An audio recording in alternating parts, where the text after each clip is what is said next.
நாம் தமிழர் கட்சி உண்மையிலே அவங்க ஒரு அமைப்பை ஆரம்பித்து கடந்த 2016 தேர்தலிருந்து தொடர்ந்து தேர்தலில் போட்டிட்டுக்கிட்டே வர்றாங்க. எனக்கு தெரிஞ்சு அவங்க எந்த தேர்தலும் பெருசாக பணம் கொடுத்துறதுக்கான வாய்ப்பு இல்லை. ஒருவேளை கட்சிக்கே தெரியாமல் எங்கேயாவது நின்றுருக்கு கொஞ்சம் வசதியான வேட்பாளர் ஜெயிக்கணுங்கிற ஆர்வத்தில் ஏதாவது மக்களுக்கு பணம் கொடுத்துருப்பாரா என்னன்னு தெரியல. ஏன்னா அவங்ககிட்ட இருக்கிறவங்க பூரா எளிய மக்கள் தான் இருக்காங்க. பணம் கொடுத்து நம்ம ஓட்டு வாங்குற அளவுக்கு அவங்க அங்கே பெருசாக மக்கள் இருக்கிற மாதிரி தெரியல. அவங்க விஷயத்தை தான் மக்கள் நம்ம என்ன செய்ய போகிறோம், என்ன செய்வோம், இங்கே என்ன நடந்துக்கிட்டு இருக்குது அப்படிங்கிற ஒரு விஷயத்தை சொல்லி தான் மக்கள்கிட்ட போய் ஓட்டு கேட்குறாங்க. அதை தாண்டி அவங்க பணம் கொடுத்துறதுக்கு வாய்ப்பு இல்லை.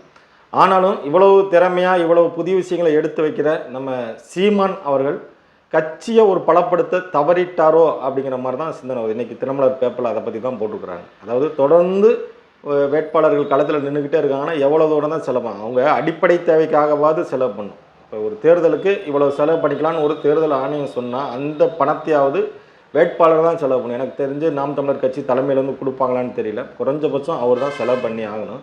அந்த செலவு பண்ணுற அளவுக்கான வசதி உள்ள மக்களாக இருப்பாங்களா, வேட்பாளர் இருப்பாங்களா ஒரு சந்தேகம் தான். ரெண்டாவது, திரும்ப திரும்ப சொல்கிற விஷயந்தான், சீமான் அவர்களை தாண்டி இரண்டாம் கட்ட தலைவர்கள் அவர் வளர்க்க தவறிட்டார். இப்போ வரைக்குமே நமக்கு நாம் தமிழர் கட்சியில் ஒரு 2-3 பேர் தான் தெரியும். அடுத்து சாட்டை துறைமுருகன் இருக்கார், இடும்பவனம் கார்த்தி இருக்கார். இப்படி ஒரு 4-5 பேர் மட்டும்தான் நம்ம விரல் விட்டு சொல்லிடலாம். அதை தாண்டி இல்லை. இப்போ எங்கள் ஊரில் எங்கள் மாவட்டத்தில் மாவட்ட தலைவர் யாருன்னு எனக்கு தெரியாது. எங்கள் ஒன்றியத்தில் எத்தனை ஒன்றிய செயலாளர் இருக்காங்க அல்லது ஒன்றிய தலைவர் இருக்காங்களா அப்படின்னு தெரியாது. நகரத்தில் யார் பொறுப்பாளர் இருக்காங்கன்னே தெரியாது. அந்தளவுக்கு கட்சியை பெருசாக அவங்க வளர்க்க விடாமல் தவறி இருக்கிறாங்க. எல்லா இடத்துலையும் அவர் பிரபாகரன் படம், சீமான் படம் மட்டும்தான் இருக்கே தவிர அந்த பகுதியில் இருக்க பொறுப்பாளர் படம் எதுலேயுமே தெரியல. யார் இருக்காங்கன்னு கூட தெரியல. ஒருத்தரே நான் புதுசாக போய் நான் கட்சியில் சேர்றேன் அப்படின்னா அங்கே யாரை போய் ஆன்லைனில் சேர்றது வேறு, யார் நிர்வாகின்னு தெரிஞ்சு வச்சுக்கிட்டா தானே கரெக்டாக இருக்கும். ஆனால் அதையும் நாம் தமிழர் கட்சி செய்ய தவறிட்டாங்க. நிறையா பேர் ஒரு அதிருப்தி சொல்லியிருக்காங்க கட்சியில், நாம் தமிழர் கட்சியில் இருந்தேவும்.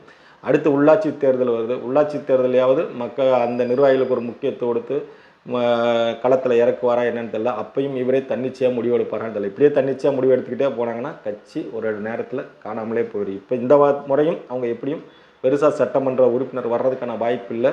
இஞ்சி போனால் அவர் சீமான் அவர்கள் காரைக்குடியில் ஜெயிப்பார். அதை தாண்டி 1-2 பேர் ஜெயிக்கிறதுக்கான வாய்ப்பு தான் இருக்குது. அதிகபட்சம் அதுக்கு மேலே 3 சட்டமன்ற உறுப்பினருக்கு மேலே நாம் தமிழில் வெல்றதுக்கான வாய்ப்பு இல்லை.